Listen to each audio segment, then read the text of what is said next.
তো নমস্কার সবাইকে। সুজাতা সোনাই চ্যানেলের পক্ষ থেকে সবাইকে ওয়েলকাম জানিয়ে আজকে আবারও চলে এসেছি একটা ভিডিওর সঙ্গে কিছু কথা তোমাদেরকে শেয়ার করতে। তো কথাটা কি সেটা কীভাবে বলবো ঠিক বুঝে উঠতে পারছি না। তোমরা তো জানোই কিছুদিন আগে থেকেই কি চলছে আমাদের দেশে, চারিদিকে রাস্তায় অলিতে গলিতে মোড়ে কি চলছে। এই যে ডক্টর মৌমিতার মৃত্যুটাকে নিয়ে এরকম মিছিল করছি আমরা, তাতেও তো কোনো প্রতিবাদ হচ্ছে না বা বিচার পাচ্ছি না, সুষ্ঠু বিচার বা সুবিচার আমরা কিন্তু কেউ পাচ্ছি না। অনেক দিন হয়ে গেল কিন্তু এখনও কোনো বিচার মেলেনি, সুবিচার। তো সেই কারণে প্রত্যেকটা জায়গায় কিন্তু আন্দোলন হচ্ছে। আমাদের বর্ধমানে তো গোটা বর্ধমান দেখছোই কীভাবে তোলপাড় হচ্ছে চারিদিকে। তো আমি যেহেতু এখন রয়েছি মহারাষ্ট্রে, সেই কারণে আমি মিছিল যেতে পারিনি। তো যারা মিছিল করেছে তাদেরকে একবার তোমাদেরকে দেখাবো যে তারা প্রত্যেকটা ইউটিউবার কিন্তু মিছিল করেছে। আর একটা জিনিস আমি এখানে দেখলাম যে যদি কোনো ইউটিউবার সোশ্যাল মিডিয়ায় কোনো একটা কিছু বলে, এই বিষয়টা নিয়ে মুখটা খোলে, তখন তার বাড়িতে নোটিশ পাঠানো হচ্ছেটা বলবো না, পাঠিয়েছে। তাকে তার নামে কেস দেওয়া হচ্ছে লালবাজার থানা থেকে, তার চ্যানেল খেয়ে নেওয়া হচ্ছে, পেজ উড়িয়ে দেওয়া হচ্ছে, এরকম করছে। এই যে অরিজিৎ সিং, উনি যে নেমে বলেছেন যে আর কয়েকটা দিন দেখবো, না হলে রাস্তায় নামবো, উনি রাস্তায় নামছেন, তাহলে কই ওনার বাড়িতে তো কই নোটিশ যাচ্ছে না। এত যে শিলেখা মিত্র এসেছে, সবাই বলতে পারেন, তো তাদের বাড়িতে তো কই নোটিশ যাচ্ছে না। আমরা ছোট ইউজার বলে আমাদের বাড়িতে নোটিশ চলে যাবে। আমরা কি মানুষ নয়? আমাদের কিন্তু সবার আগে পরিচয় আমরা একটা মানুষ।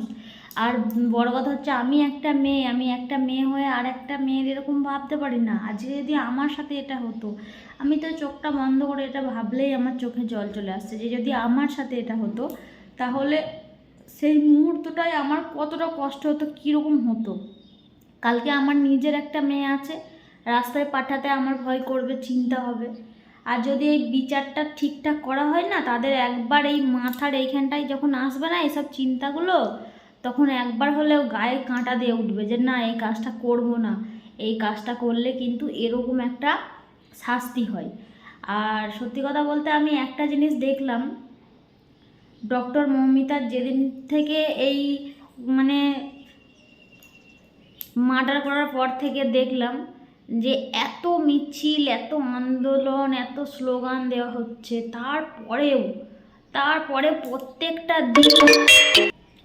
প্রত্যেকটা মুহূর্তে কিন্তু রেপিস্ট হয়েই যাচ্ছে, রেপ হচ্ছেই আমাদের দেশে। কিন্তু কেন বলো তো, এই যে শাস্তিটা দেওয়া হচ্ছে না ঠিকঠাক, তাতেই কিন্তু ওরা প্রত্যেকটা মুহূর্তে দেখছি নিউজ খুললেই রেপ হচ্ছে। এখন তো বাচ্চা বুড়ো কাউকে কেউ ছাড়ছে না। আমাদের দেশটা এরকম। আমাদের দেশ স্বাধীন হয়েছে এটা ঠিকই, কিন্তু আমাদের দেশের মেয়েরা স্বাধীন হতে পারেনি। তাই আমি কিন্তু চাই মন প্রাণ থেকে যে সঠিক বিচার হোক, আর পাশে আছি, থাকবো। অবশ্যই আমার মন ছিল আন্দোলনে যাওয়ার, আমি যদি বাড়িতে থাকতাম আমি নিজে যেতাম। কিন্তু কি বলতো, ওই ছোট ইউজার বড় ইউজারটা আমার কাছে বড় নয়। আমার কাছে আমি একটা মানুষ, আমি একটা মেয়ে, সবার আগে এটাই পরিচয়। তো সেই কারণে আমি যেতে পারিনি, তার জন্য আমি খুব দুঃখিত। আমি তোমাদের পাশে আছি, তোমরা এভাবে আন্দোলন চালিয়ে যাও, কেউ বন্ধ করো না যতক্ষণ না এই সুবিচার পাচ্ছি। তো চলো আমাদের ইউটিউবাররা, বড় ইউটিউবাররা কি বলছে, কিভাবে আন্দোলন করছে তোমাদেরকে একবার দেখি।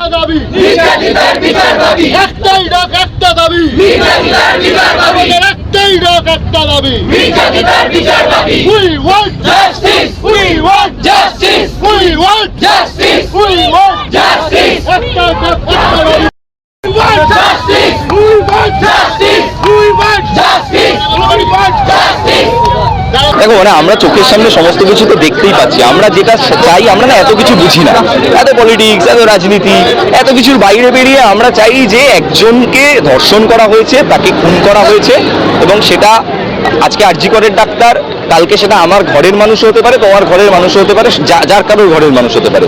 আমরা চাই এই যে একটা ঘৃণ্য অপরাধ হয়েছে, এই ঘৃণ্য অপরাধের বিরুদ্ধে সোচ্চার হতে এবং একটা দৃষ্টান্তমূলক আন্দোলন এবং দৃষ্টান্তমূলক জায়গা তৈরি করতে, যেখানে দাঁড়িয়ে যারা এই ধরনের কাজ করে বেড়াচ্ছে তারা যেন একবার হলেও ভেবে বুকটা তাদের কেঁপে ওঠে যে আমি কি করছি, এবং যারা এই গোটা রাজ্য জুড়ে বা গোটা দেশ জুড়ে যারা এই এমন ধরনের কাজ করছে যেই কাজে সাধারণ মানুষের সমাজের জন্য কিছু হচ্ছে না, এবং যারা অপকর্ম করে বেড়াচ্ছে, কত রকমের এমন কাজকর্ম হচ্ছে যেই কাজগুলো আমাদের লিগ্যাল নয়, লিগ্যাল জায়গায় থেকে মানুষজন ইলিগ্যাল কাজকর্ম করছেন, এই মানুষগুলোর যেন মাথায় ঢুকে যায় যে পশ্চিমবঙ্গটা কারোর নিজেদের সম্পত্তি নয়, এখানে সাধারণ মানুষের গলার আওয়াজ আছে এবং সাধারণ মানুষ কিন্তু গলার আওয়াজ তুলতে জানে। আমরা জাস্টিসের চেষ্টা তো করছি, আমরা লড়তে পারবো, আমরা এর থেকে বেশি তো কিছু বলতে পারি না, আমরা লড়তে পারবো, আমরা আমাদের লড়াই জারি রাখছি। আজকে প্রায় 2 সপ্তাহ হয়ে গেল, এখনো যতদিন না বিচার আমরা পাবো আমরা আমাদের লড়াই জারি রাখবো, এটুকু আমরা আশ্বাস দিতে পারি। আর প্রত্যেকটা মানুষ, এখানে তো শুধু এটা কারোর ব্যক্তিগত সমস্যা না, এটা একটা সামাজিক সমস্যা। প্রত্যেকটা মানুষ যারা বাড়ি বসে দেখছেন, নিউজ দেখছেন, হয়তো বাড়িতে বসে চকপুরি খেতে গেলে নিউজ দেখছেন, তারা প্লিজ রাস্তায় নামুন, তারা বিচার চান। আপনারা প্লিজ একটু বিচার বাইরে আসুন, সবার সাথে গলা মেলান। আপনি একা আসলে আপনার মতো সবাই যদি চিন্তা ভাবনা রাখে 100 জন বাইরে বেরোবে, সেটাই এলাম। একটু প্লিজ সবাই আসুন বাইরে। সত্যি বলতে ফ্রাস্ট্রেটিং লাগছে, তাই জন্য এত দিন ধরে জিনিসটা চলছে, আর এত দিন হয়ে গেল আমরা ন্যায় পাইনি। এটা খুব ক্লিয়ারলি এখনও বোঝা যাচ্ছে, মানুষও বুঝতে পেরেছে, তাই আজকে আমাদের সাথে যুক্ত হয়েছে। চারি জায়গা থেকে র্যালি হচ্ছে, আমাদের শুধু কলকাতা নয়, শুধু ওয়েস্ট বেঙ্গল নয়, সারা ইন্ডিয়া, সারা ওয়ার্ল্ড জুড়ে হচ্ছে এটা। তো এত দিন হয়ে গেছে, এখনও কোনো ন্যায় নেই, এখনও কোনো বিচার পাইনি আমরা। তো খুব ক্লিয়ারলি বোঝা গেছে যে এটার পিছনে কিছু তো লোকানো হচ্ছে, আর সেটা নিয়ে আমরা কথা বলছি ইনডিরেক্টলি, ডিরেক্টলি। যারা ডিরেক্টলি কথা বলছে তাদেরকে দাবি দেওয়া হচ্ছে, আর যারা ইনডিরেক্টলি কথা বলছে তাদেরকেও দাবানোর চেষ্টা করা হচ্ছে, হয়তো পেরে উঠছে না। কিন্তু আমি জানি যে আমি একা নই, আরও অনেকে আছে, আর এটা ন্যায় নিয়ে ছাড়বে আমার মতন আরও যতজন আছে। আর আমার যতটা অ্যাটলিস্ট আওয়াজ আমি পৌঁছে দেওয়ার চেষ্টা করব, আর এর ন্যায় আমরা পেয়েই ছাড়বো। Thank you. লজ্জা মানে বেঁচে থাকতে ইচ্ছা করছে না, এরপর যদি সুইসাইড বাড়ে না তখন কে দায়ী হবে সেটাও আমরা দেখে নেব। আমাদের পরিবার কারোর কথায় ছেড়ে যাবে না, কোনোভাবে মুখ বন্ধ করানো যাবে না। আমাদের বাড়ির একটা কারোর যদি ক্ষতি হয় আমরা আবার পথে নামবো। আজকে রাতে দখল করেছি, দিনের বেলা বেরিয়ে সমস্ত জনজীবনকে আমরা স্তব্ধ করে দেবো। দেখি কার বাড়ির মেয়ে কার বাড়ির ছেলে কাজে যায়, সবকিছু বন্ধ হয়ে যাবে। আমাদের একটাই কথা, উই ডিমান্ড না, অবভিয়াসলি এখনো ঘটনার পরে বহুদিন হয়ে গেছে, এখনো প্রশাসন থেকে বলো আমরা কোনো রকম জাস্টিস কি নামগুলো এখনো সঠিকভাবে বেরিয়ে আসছে না। তো অবভিয়াসলি এটা এত বড় একটা লজ্জার বিষয়, যেখানে কলকাতায় আমরা সবাই থাকি এবং যেটাকে আমরা ভাবতাম যে আমাদের এখানে কাজ করি, আমরা থাকি, আমাদের সবাই ফ্যামিলি মেম্বার্সরা হাঁটে, তো সেইখানে যদি এই ধরনের একটা কি বলবো অত্যন্ত পৈশাচিক এবং মর্মান্তিক ঘটনা ঘটেছে, সেখানে এতদিন হয়ে যাওয়ার পর আমরা সবাই জাস্টিসের জন্য লড়ছি। আমি কলকাতায় এতদিন ছিলাম না, আমি পরশুদিন এসেছি। আমরা যতটা পারছি সাধারণ মানুষরা সবাই সবার মতো করে সোশ্যাল মিডিয়া হোক বা রাস্তায় নামাও করছে, বাট কোনো অ্যাঙ্গেল থেকে প্রশাসনও কিন্তু কিছু করছে না। আর চারিদিকে বিভিন্ন রকম ভাবে কি বলবো মিসলিড করা হচ্ছে লোকজনকে। বাট আমাদের সবার একটাই বক্তব্য যে জাস্টিসটা যাতে সবাই সেফলি রাস্তায় বেরোতে পারে। এখানে দেখতেই পাচ্ছ আমরা ইউটিউবার অনেকে ইনফ্লুয়েন্সাররা আছি, সোশ্যাল মিডিয়াতেও সব দিক থেকে প্রতিবাদ করা হচ্ছে, এবং ফাইনালি যতদিন না এটার প্রপার জাস্টিস করা হচ্ছে আমরা এভাবেই থাকবো আশা করি। দেখো, একটা এমন পরিস্থিতিতে আছি আমরা যে বারবার এই যে উই ওয়ান্ট জাস্টিস শব্দটা উঠছে, এতটা জোরে উঠছে, এটা ওঠার তো নিশ্চয়ই কোনো কারণ আছে, না হলে এতগুলো লোক এমনি রাস্তায় নেই। আর প্রত্যেক দিন রাজনৈতিক অরাজনৈতিক বিভিন্ন রকম মানুষ আসছেন এবং তাদের গলা তুলছেন। কেন এই প্রশ্নটা কারো করতে ইচ্ছা করছে না? মেয়েদের নাইট ডিউটি বন্ধ করে দিলে সব সমস্যার সমাধান হয়ে যাবে, তাহলে তো খুবই ভালো কথা। তাহলে তো অনেক দিন আগে এই সমস্যার সমাধান হয়ে গেছিল। তাহলে আমরা মডার্ন হলাম কেন? তাহলে আমরা কেন এই ইকুয়ালিটির কথা বলছি, কেন বলছি নারী সুরক্ষার কথা? I don't know. আমাকে সুরক্ষিত থাকা বড় কথা। আমার মনে হচ্ছে যে আমরা যে রাজ্যে বাস করি, একটা মেয়ের এত খারাপ অবস্থা হয়ে গেল, কেউ কিছু জানতে পারলো না, একজন ধরা পড়লো না, তাহলে আমরা কোথায় বাস করছি? কেন এরকম ভাবে রয়েছি? আজকে আমাদেরকে পথে নামতে হচ্ছে, এটা আমাদেরকে ভাবতে পারছি না যে একটা জাস্টিস পাওয়ার জন্য আমাদেরকে রাস্তায় নামতে হচ্ছে। আমি শুধু এটুকু চাই যে আমরা যে কারণে এখানে নেমেছি সেই কারণটা সবথেকে বড় হচ্ছে যে যারা অপরাধী, যারা লুকিয়ে বসে আছে, তাদেরকে বেরোতেই হবে, এবার তাদের শাস্তি হবেই, এটাই আমাদের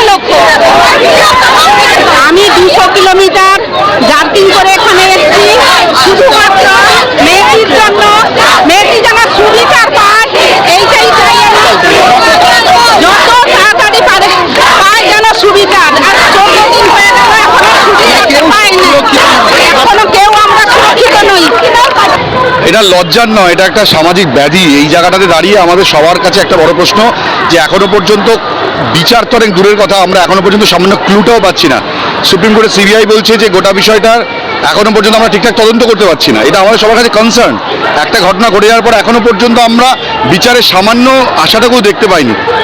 রাজ্য মানে কলকাতা পুলিশ যেটাকে করতে পারেনি, সিবিআই যে আগামী দিনে সেটা করতে পারবে, সেটা আশা রেখেই তো আমরা এগোচ্ছি।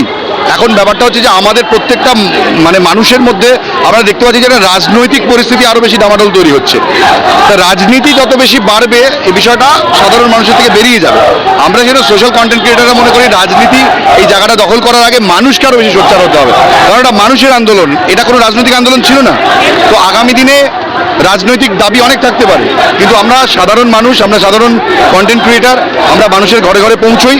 আমাদের দাবি যে নারী সুরক্ষার জন্য যে স্টেপগুলো নেওয়া উচিত এবং এই ঘটনাতে যে অপরাধী বা যারাই বা অপরাধী তাদেরকে ধরার জন্য এত সমস্যা কোথায়, কোথাও কি পিসি ব্যাপার রয়েছে, এই প্রশ্নটা সবাই তুলছে যে এমন কোন বড় মাথা রয়েছেন বা বড় কোনো ঘটনা এর সঙ্গে জড়িত রয়েছে যে কারণে বিষয়টা সামনে আনা যাচ্ছে না। আমরা শেষে একটু বলতে পারি যে সুপ্রিম কোর্ট বিষয়টা দেখছে, সুপ্রিম কোর্টের উপর ভরসা রয়েছে। ডেফিনেটলি আগামী দিনে একটা বড় কিছু আমরা রেজাল্ট পাবো। আর এই র্যালিটা হচ্ছে সেই পার্টে দাঁড়িয়ে একটা বিশাল বড় প্রেশার ক্রিয়েট করে, এটাই বলে। দেখুন, একটা ব্যাপার হচ্ছে এটা তো পরিষ্কার যে মমতা বন্দ্যোপাধ্যায় লুকানোর চেষ্টা করছেন, সেটা তো আমরা কম বেশি সবাই জেনে গেছি। এবারে সুপ্রিম কোর্টের কাজ ওনারা এরকম স্টেটমেন্ট না দিয়ে ওনারা এমন একটা কিছু রায় দিন যাতে এই ধর্ষকরা পরে যদি কোনো একটা ধর্ষণ করতে সাহস দেখায় তাহলে যেন ওদের বুকটা কেঁপে ওঠে, এটাই বলবো। আর মমতা বন্দ্যোপাধ্যায় এবারে বুঝতে পেরেছেন যে 8 থেকে 80 সবাই রাস্তায় নামছে, আর কারোর মুখ উনি বন্ধ করতে পারবেন না। মানুষ আর ভয় পাচ্ছে না, এটাই মমতা বন্দ্যোপাধ্যায়ের জীবনের সব থেকে বড় ভয় হয়ে দাঁড়িয়েছে। এই মমতা বন্দ্যোপাধ্যায়ের নামে যে দুটো ম আছে, একটা ম হচ্ছে মহিলা, একটা ম হচ্ছে মুসলিম, এই মহিলারাও এখন রাস্তায় নামছে, মুসলিমরাও রাস্তায় নামছে। এবারে মমতা বন্দ্যোপাধ্যায়কে বোঝা উচিত, আইদার উনি রিজাইন করুন, তাড়াতাড়ি তো জাস্টিস উনি দিতে পারলেন না, উল্টে ওই মৃতার মা বাবা বলছেন যে পুলিশ নাকি মেয়েটির গাড়ি ভাঙচুর করেছে। একজন মৃতা মেয়ে যে বিচার চাইছে, যার মা বাবা তখন কান্নায় বুক ফেটে যাচ্ছে, তখন ওই মেয়েটার গাড়ি ভাঙার চেষ্টা করছে, তখন বলছে ওই মেয়েটা নাকি সুইসাইড করেছিল। এরকম করে তদন্তকে মানে যতটা যেভাবে লোপাট করা যায় সেই চেষ্টাগুলি মমতা বন্দ্যোপাধ্যায় করে গেছেন। এবারে মমতা বন্দ্যোপাধ্যায় বুঝুক এই রাস্তা ওনার বাপের নয়, এই রাজ্য ওনার বাপের নয়, এই রাতটা ওনার বাপের নয়। মেয়েরা রাস্তায় নেমেছে, মুসলিমরা রাস্তায় নেমেছে। সুরক্ষিত তো মনে করছি না নিজেকে, কারণ যদি আমাদেরকে এরকম ভাবে রাস্তায় নামতে হয় তাহলে আমরা কোথায় দেখতেই পেলে যে সবাই কিভাবে মানে রাস্তায় নেমেছে, মানে আর থাকা যাচ্ছে না, সহ্য করা যাচ্ছে না, নেওয়া যাচ্ছে না। আমরা অনেক সহ্য করেছি, আমরা দেখছিলাম যে এই কয়দিনের মধ্যে কোনো সুবিচার পাই কি না। আলটিমেট আমরা কিন্তু কোনো সুবিচার পাইনি, সেই কারণে কিন্তু আজকে পথে নামতে বাধ্য হয়েছে সকল ইউটিউবাররা। তো ইউটিউবারদের মুখে শুনে নিলেন কীরকমভাবে তাদের মনের ভিতর আগুনটা জ্বলছে, তবুও তারা বলতে পারছিলেন না। তো একটা চ্যানেল চলে যাক, একটা পেজ চলে যাক, আমরা কাউকে ভয় খাই না, ঠিক আছে? আমরা মেয়ে, আমরা ভাই মেয়েদের স্বাধীনতাটা চাই। না হলে আজকে যদি এদেরকে প্রশ্রয় দিয়ে দিই না, কালকে আবার আমার সাথে করতে পারে, পরশু তোমার সাথে করতে পারে, এগুলো করেই যাবে। তো আমি বলবো যারা এই মানে ঘটনাটা ঘটিয়েছে, যে কজন আছে তাদেরকে খুঁজে চিহ্নিত করে বার করে উপযুক্ত শাস্তি দেওয়া হোক, কঠিনতম শাস্তি দেওয়া হোক, যেন আর কোনো মায়ের কোল না খালি করতে পারে, ঠিক আছে? আর উনি একটা সুরক্ষিত জায়গায় থেকে, ডক্টর মৌমিতা যখন অন ডিউটিতে ছিল, সুরক্ষিত জায়গা ওর কাছে একটা দ্বিতীয় হোম, সেই সুরক্ষিত জায়গায় থেকে যখন সে সেফ নয়, আমরা রাস্তাঘাটে কী করে সেফ বেরোবো বলো? আমরা তো রাস্তাঘাটে দিনরাত বেরোতে হয়।